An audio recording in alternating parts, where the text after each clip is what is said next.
So class अब हम लोग देखते हैं अपना नया टॉपिक, यानी कि हम कैसे पहचानेंगे कहीं पर केमिकल रिएक्शन हो रही है ना। ये बहुत ही इंपॉर्टेंट चीज है कि हम लोग कैसे पता करेंगे केमिकल चेंज आ रहा है ना। केमिकल चेंज अगर आ रहा है तो केमिकल चेंज तब आ रहा है जब केमिकल रिएक्शन हो रही है। ये समझ लो, केमिकल चेंज अगर हो रहा है कोई चीज में तो इसका मतलब है केमिकल रिएक्शन हुई है कोई ना कोई, है ना। कोई ना कोई केमिकल रिएक्शन हुई है। अगर केमिकल रिएक्शन ना हुई होती तो केमिकल चेंज ना आता। सिंपली ये कॉन्सेप्ट आप ध्यान रखिएगा।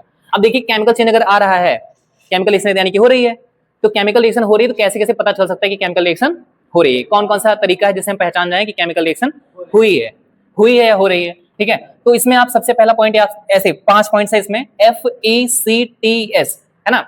एफ मतलब होता है फॉर्मेशन ऑफ पीपीटी, यानी कि पीपीटी का बनना। यहां लिख सकते हैं पीपीटी, और शेप बोलते हैं ना, यानी कि कोई भी चीज है उसमें जाकर नीचे बैठ जा रहा है कोई चीज, है ना, पीपीटी का बनना। और दूसरा पॉइंट है बच्चा एवोल्यूशन ऑफ गैस, यानी कि गैस का निकलना, है ना, गैस का निकलना, एवोल्यूशन ऑफ गैस। किसका निकलना? गैस का निकलना।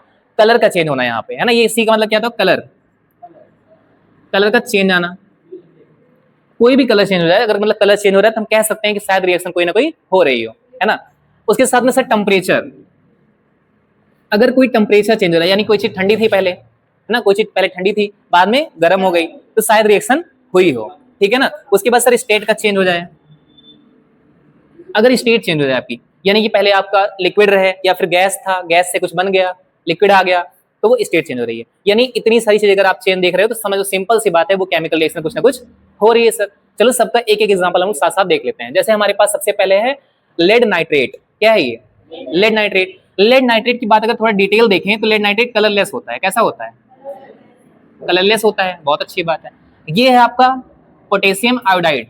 क्या है? Potassium iodide. तो ये भी कलरलेस होता है बच्चा, कलरलेस होता है। तो ये हम लोग का कलरलेस होता है। अगर यहाँ पे देखो पीपीटी तो बनेगा ही, लेकिन कलर में भी चेंज आपको दिखाई देगा, है ना। तो ऐसा भी हो सकता है कि कोई रिएक्शन हो रही हो जिसमें 2-3 चीजें हो रही हो, कलर भी चेंज हो रहा हो, पीपीटी भी बन सकता है, एवोल्यूशन ऑफ गैस भी हो रही हो, ऐसा भी हो सकता है। ऐसा नहीं कि सब में एक एक चीज होगा, है ना। कई रिएक्शन में 5 चीज हो सकती है, ठीक है क्लास। तो देखो यहाँ पे कलर चेंज हुआ, मतलब कलरलेस। पहले बात करो कलर चेंज कहाँ हुआ, भी दिखाता हूँ आपको। देखो यहाँ पर आपका रिएक्शन कैसे होगा, सिंपली आपको याद नहीं करना है, इसको पता है आपको। अगर कि हम लेड नाइट्रेट की रिएक्शन अगर पोटेशियम आयोडाइड से कराएंगे तो क्या बनेगा, मैं आपको बताता हूँ। देखो सर, यहाँ पे पीबी है और यहाँ पे NO3 का होल ट्वाइस है, यानी कि ट्वाइस है। पीबी की वैलेंसी जो होती है 2 होती है ना। तो वहां पे कह सकते हैं हम लोग, यहाँ पे आई आकर जुड़ेगा इसके जगह पर, तो ऐसा हो जाएगा कुछ पीबी, और यहाँ पे पीबी के साथ 2 बॉन्ड लगा था जिसमें NO3 लगा हुआ था, है ना। पीबी में एक बॉन्ड इधर, एक बॉन्ड इधर, उधर भी NO3 लगा, इधर भी NO3। इसका मतलब अब जब बॉन्ड ये NO3 यहाँ से हट गया, इसका मतलब यहाँ पर आई आकर जुड़ जाएगा, एक तरफ आई एक तरफ आई, यानी कि PbI2। क्या बन जाएगा? PbI2। इसको क्या बोलेंगे हम लोग? Lead iodide. क्या बनेगा? ये लेड आयोडाइड है। उसके साथ साथ सर क्या बनेगा? अब देखो ये तो सर यहाँ जो आई था वो इसके साथ चला गया, बचा यहाँ पे NO3। के के साथ में केवल एक लोग जुड़े हुए थे, तो यहाँ पे NO3 भी केवल अकेला जाकर जुड़ेगा, यानी क्या बनेगा? KNO3, जिसको हम लोग बोलेंगे पोटेशियम नाइट्रेट। क्या बोलेंगे? Potassium nitrate. और जो PbI2 है वो आपका क्या है? PPT बन गया है। क्या है? PPT बन गया। इसको ध्यान रखिएगा, यानी PPT बन गया इसका। PPT का मतलब होता है वो जाकर नीचे कहीं पे बैठ गया और कलर चेंज हो गया, यानी यहाँ पे कलरलेस था और ये येलो PPT बना है। कैसा बना है? येलो PPT बना है। तो हम सर सिंपली कह सकते हैं कि यहाँ पर जो है रिएक्शन हुई, यहाँ पे कलरलेस था, ये भी कलरलेस था, दोनों कलरलेस को मिलाया गया और उसके बाद सर क्या बन गया? येलो PPT बन गया, यानी सर कलर भी चेंज हो गया, उसके साथ साथ में PPT भी बन गया। तो हम पहला तरीका देख चुके हैं कि हम सर फॉर्मेशन ऑफ PPT कैसे देख सकते हैं। तो ये रिएक्शन आप साथ में याद रख सकते हैं। एग्जाम में आएगा अगर कि जो है आप एक एग्जाम्पल बताइए जिसमें फॉर्मेशन ऑफ PPT हो रहा हो। PPT समझते हो क्या होता है? प्रेसिपिटेट। एक ऐसे एग्जाम्पल बताइए जिसमें PPT का फॉर्मेशन हो रहा हो, तो सिंपली आप इस एग्जाम्पल को चिपका सकते हैं वहां पे आराम से, ठीक है। लेकिन सब कुछ लिख दीजिएगा साथ में, कलरलेस था ये भी कलरलेस था, है ना। उसके साथ साथ में सर ये येलो PPT का फॉर्मेशन किया हुआ है, दोनों कलरलेस मिलकर आपस में येलो PPT बनाया हुआ है। उसके बाद हम आगे दूसरी रिएक्शन पर। बात दूसरी रिएक्शन की नहीं है, बात है यहाँ पे हमको दिखाना है कि एवोल्यूशन ऑफ गैस, है ना, गैस का निकलना। तो गैस का निकलना हम लोग एसिड और बेस वाले चैप्टर से भी समझ सकते हैं, है ना। वहां पे देखेंगे तो ये रिएक्शन वहां पे है शायद, यानी कि ये मेटल है हमारा। क्या है? ये मेटल है, और मेटल की रिएक्शन अगर H2SO4 से कराएं, यानी आपके पास सल्फ्यूरिक एसिड है। क्या है? एक कंटेनर में सल्फ्यूरिक एसिड है, उस कंटेनर में आप क्या डाल दिए? आयरन डाल दिए। जब आयरन डालेंगे तो भाई ये जान लो आप लोग कि आयरन जो होता है वो हाइड्रोजन से ज्यादा रिएक्टिव होता है। क्या होता है? जो आयरन होता है वो हाइड्रोजन से ज्यादा रिएक्टिव होता है, और ये आयरन जो है हाइड्रोजन को यहाँ से भगा देता है। जो ज्यादा रिएक्टिव होगा वो क्या करेगा, डिस्प्लेस कर देगा सामने वाले को, है ना, सामने वाले को भगा देगा। जैसे ये छोटा है भाई और ये बड़ा है, ये इसको हमेशा मार रहा है, बार बार परेशान कर रहा है उसको, ये कुछ कह नहीं पा रहा है बार बार, है ना। तो वही चीज कहने का मतलब है कि यहाँ पर जो आयरन है हमारा वो हाइड्रोजन को डिस्प्लेस कर दे रहा है। डिस्प्लेस करने के बाद में क्या हो रहा है, FeSO4 बन जा रहा है ना क्लास, FeSO4 बन जा रहा है। तो सर ये क्या है, फेरस सल्फेट है। क्या है, फेरस सल्फेट बन गया आपका, बहुत अच्छी बात है। अच्छा यहाँ पे निकला क्या, H2 सर निकल गया, यहाँ से H2 निकल गया, H2 गैस यहाँ पर बन के बाहर निकल गई। देखो एक चीज ध्यान दीजिएगा क्लास, कोई चीज अगर निकल रही है, अगर एवोल्यूशन हो रहा है तो उसमें ये वाला साइन दिखाएंगे आप लोग, ऊपर निकलता हुआ, ठीक है ना, ऊपर निकलता हुआ। लेकिन अगर कोई चीज बैठ रही है नीचे पीपीटी की फॉर्म में तो क्या दिखाएंगे आप लोग, इस तरह से दिखा देंगे। ये दो चीज दिखाना बहुत ज्यादा जरूरी है आप लोग को, ठीक है। तो दो चीज हमने देख लिया, यहाँ पर आपका सर H2 गैस जो क्या कर रही थी, बाहर निकल रही थी। मेनली हमको H2 गैस पर फोकस करना था ना यहाँ पर, कि सर हमको दिखाना था कि एवोल्यूशन ऑफ गैस कहाँ हो रही है। तो सर हाँ हो रही है, क्योंकि यहाँ पे Fe था, वो H को भगाया यहाँ से और जाकर उसकी जगह ले लिया और बना लिया FeSO4। तो H भाई बाहर निकला गुस्साया हुआ और कहा मैं तुम लोग के साथ नहीं रहूंगा, जा रहा हूँ, है ना, उड़कर निकल गया ऊपर से, है ना, उड़कर ऊपर से निकल गया सिंपली। बहुत अच्छी बात है क्लास। उसके बाद हम आ गए कलर चेंज पर। कहाँ पे आ गए, कलर चेंज पर। तो एक एग्जांपल कलर चेंज का भी देख लेते हैं ना, कलर चेंज का। यानी देखो आपके पास CuSO4 है, CuSO4 की बात करो आप लोग तो सर वो ब्लू कलर में होता है। कैसा होता है, ब्लू कलर में होता है। CuSO4 कैसा होता है, ब्लू कलर में। H2S से रिएक्शन करवा देंगे। H2S क्या है, डाई हाइड्रोजन सल्फाइड, है ना, हाइड्रोजन सल्फाइड कह सकते हैं सिंपली आप लोग। तो ये है आपका H2S। तो H2S से जब इसकी CuSO4 की रिएक्शन होगी बच्चा तो CuS बन जाएगा। क्या बन जाएगा, CuS बन जाएगा। और जो CuS बनेगा वो एक्चुअली में ब्लैक कलर का होगा, ब्लैक कलर का होगा। उसके साथ साथ में H2SO4 भी बन जाएगा। और यहां पर हम देख सकते हैं सर ब्लू कलर पहले से था और बाद में कैसा हो गया, ब्लैक। ब्लू से ब्लैक यानी नीला से काला। तो नीला से काला हो गया बच्चा, तो सीधा सीधा आपको दिखाई दे रहा है सर कलर चेंज हो रहा है। इसका मतलब हम कह सकते हैं यहाँ पे कलर चेंज ने देखा इसको, ठीक है। उसके बाद आ जाओ टेम्परेचर चेंज पर। टेम्परेचर चेंज का मतलब समझते हो, यानी कोई चीज ठंडी ठंडी है मान लो, है ना, रिएक्शन हुई और आप टच कर रहे हो तो गरम गरम हो रहा है। आपको मैं एक एग्जांपल बताऊं, जब आप लोग वो करोगे, आप लोग यहाँ पे देखोगे ना तो इसमें भी आपको थोड़ा टेम्परेचर चेंज होता हुआ दिखाई देगा यहाँ पे, है ना। जब आप आयरन डालोगे H2SO4 में तब भी आपको जो रिएक्शन हो रही होगी तो वो आप जो कंटेनर को टच करेंगे तो थोड़ा गरम गरम दिखाई देगा, यानी टेम्परेचर चेंज होता हुआ नजर आएगा। और एक चीज बताऊंगा आपको, जब आप लोग पानी में एसिड डालोगे, थोड़ा थोड़ा बूंद बूंद डालोगे, मिलाओगे साथ साथ में, तो भी रिएक्शन होगी इसमें, वो गरम गरम हो जाएगा वो, है ना, आपने किया भी होगा स्कूल में, है ना। उसके साथ में ये वाला एग्जांपल देख लीजिए, बहुत अच्छा एग्जांपल है CaO। ये क्या होता है, CO क्या होता है भाई, कैल्शियम ऑक्साइड होता है, जो कि सीमेंट मेकिंग में यूज होता है। कहाँ पे यूज होता है, सीमेंट मेकिंग में, ठीक है सर। इसमें अगर पानी डाल देते हैं हम लोग, अब आप लोग देखेंगे घर में चूना वूना रहता है, उसमें पानी डालो, कितना अच्छा खासा गरम गरम होना शुरू हो जाता है ना, कितना अच्छा खासा गरम गरम होता है, यानी टेम्परेचर पूरा पूरा चेंज होना शुरू हो जाता है। अब मान जानते हो क्या बनता है, बताओ क्या बनता है, ये बनता है CaOH का। इसको क्या बोलते हैं पता है आपको, कैल्शियम हाइड्रोक्साइड। इसका एक और नाम है स्लैग लाइम। क्या नाम है इसका, स्लैग लाइम इसका नाम है। और इसके साथ साथ में क्या और होता है, हीट निकलती है। क्या होता है, इसके साथ साथ में हीट निकलती है, यानी कि आप जब बाहर कंटेनर को टच करोगे, है ना, जो कंटेनर रहेगा जिसमें आप लिए रहोगे वो कंटेनर कैसा हो जाएगा, गरम गरम हो जाएगा। समझ आ रहा है ना।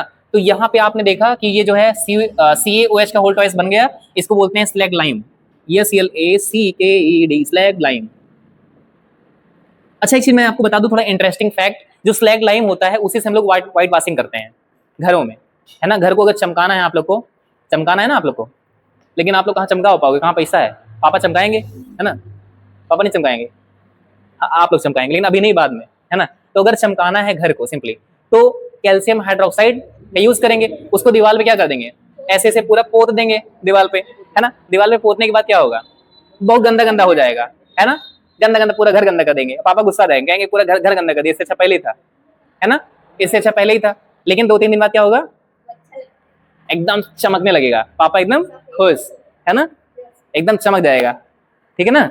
तो ये क्लास हो गई क्या, स्लैग लाइम की बात। स्लैग लाइम जब बाद में चमकेगा तो वो क्या बन जाएगा जानते हो आप लोग, CaCO3 बन जाएगा। उसमें कार्बन डाइऑक्साइड की रिएक्शन बार बार होगी, जैसे आपने यहाँ पे स्लैग लाइम पोत दिया बढ़िया से, है ना। उसके बाद में बार बार जो है CO2 की कांटेक्ट में वो आ रहा होता है ना, बार बार CO2 उसमें आ रही होगी, आ रही अपने आप। CO2 तो हम लोग के एटमॉस्फेयर में है ही ना, सही बात है ना, और जो नहीं है वो हम लोग ले आते हैं, समझ रहे हो ना, ऐसे ऐसे लोग हैं दुनिया में। है ना। तो बार बार जो है उसके पास CO2 जा रही होती है, CO2 जा रही होती है, CO2 जा रही होती है, 1 2 3 दिन में, 2 3 दिन में कह सकते हैं हम लोग, क्या होता है, वो दीवार चमकना शुरू कर जाती है। ये व्हाइट वॉशिंग हम लोग करवाते हैं, दीवार जो बिल्डिंग्स वगैरह होती हैं बड़ी बड़ी, वो दूर से बहुत अच्छी चमकती हैं, अच्छी खासी, है ना। तो ये हो गया क्लास व्हाइट वॉशिंग की बात। तो क्लास यहाँ पे कैल्शियम हाइड्रोक्साइड की बात हो गई, स्लैग लाइम है, और यहाँ पे हीट रिलीज हुई। हमें बात यहाँ पे केवल करनी थी कि हम लोग जो है टेम्परेचर देख रहे थे, टेम्परेचर बढ़ रहा है या घट रहा है, टेम्परेचर बढ़ रहा है या घट रहा है। अब टेम्परेचर चाहे बढ़े हो चाहे घटे, दोनों चीज के हो जाएगा। कुछ गर्म है, ठंडा हो गया, तब भी रिएक्शन ही हो रही है, तब भी रिएक्शन हो रही होगी शायद। अब ये नहीं कि पानी गर्म के पानी ठंडा हो रहा है ना, तो वो रिएक्शन हो रहा है, वो रिएक्शन नहीं हो रहा है, वो फिजिकल चेंज है। वो क्या है, फिजिकल चेंज है। और अगर नदियों में पानी है, नदियों में पानी है और खूब कस के धूप हो रही है, इवापोरेशन हो रहा है ना, इवापोरेशन होता है, तो इवापोरेशन भी फिजिकल चेंज ही तो है। पानी जाएगा ऊपर, फिर से नीचे, ऊपर से भगवान फिर से उसको फेंक देंगे, नीचे चला आएगा, है ना, फिर से नीचे से ऊपर चला जाएगा इवापोरेट होकर, फिर भगवान नीचे फेंक देंगे, है ना, ऐसे ऐसे होता रहता है हमेशा, है ना। उसके बाद देखो स्टेट, स्टेट की बात करो, हमारे पास हाइड्रोजन गैस है, क्या है, ये क्या है, ऑक्सीजन गैस। तो हाइड्रोजन गैस और ऑक्सीजन गैस जब कांटेक्ट में आती है तो हमारी क्या बनती है, पानी बन जाता है। क्या बन जाता है, पानी। और हम लोग क्या करते हैं, पी लेते हैं। वो लिक्विड, लिक्विड में होता है ना पानी, तो हम लोग पानी पी लेते हैं। जब दो गैसेस H2 गैस और O2 गैस आपस में मिलती है तो पानी बन जाता है। और ये दोनों गैस गैस के फॉर्म में थी और ये अब हो चुकी है क्या, लिक्विड, लिक्विड हो चुकी है। तो हम लोग कह सकते हैं कि यहाँ पे स्टेट का चेंज हो रहा है। जब स्टेट का चेंज हो रहा है तो यानी कि ये सारी चीजें आपने देख लिया, सबका मैंने एक एक एग्जांपल आप लोग को दिखा दिया।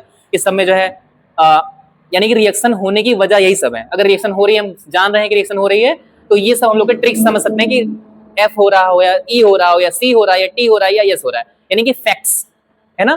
फैक्ट अगर हो रहा है, फैक्ट्स, तो हम कह सकते हैं रिएक्शन हो रही है। फॉर्मेशन ऑफ PPT हो रहा हो, चाहे बहुत सारे एग्जांपल्स और भी होंगे, आप लोग को पता होंगे, है ना। और एवोल्यूशन ऑफ गैस हो रहा हो, और चाहे कलर का चेंज हो रहा हो, और चाहे टेम्परेचर का चेंज हो रहा हो, चाहे स्टेट का चेंज हो रहा है, इन सब में से कुछ भी हो रहा है तो आप समझ जाएंगे ये केमिकल रिएक्शन यहाँ पर शायद हो रही है, जरूरी भी नहीं है ना, शायद हो रही है। लेकिन 2 3 चीजें यहाँ पे अगर 1 2 चीज साथ में देख रहे हैं तो आप पक्का जान जाएंगे केमिकल रिएक्शन हो रही है।